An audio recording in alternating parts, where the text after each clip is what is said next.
只需3颗鸡蛋，你也能做出酒店同款甜点舒芙蕾。制作超简单，入口即化。准备3颗蛋黄，加少许盐，搅拌均匀。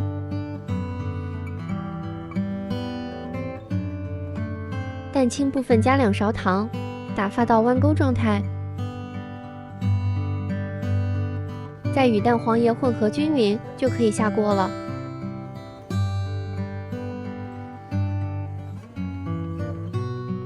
锅底刷适量黄油，记得开最小火，不然容易糊锅。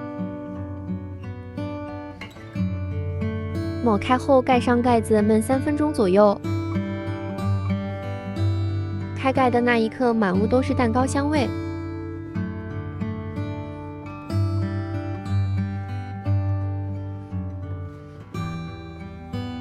最后撒上糖粉，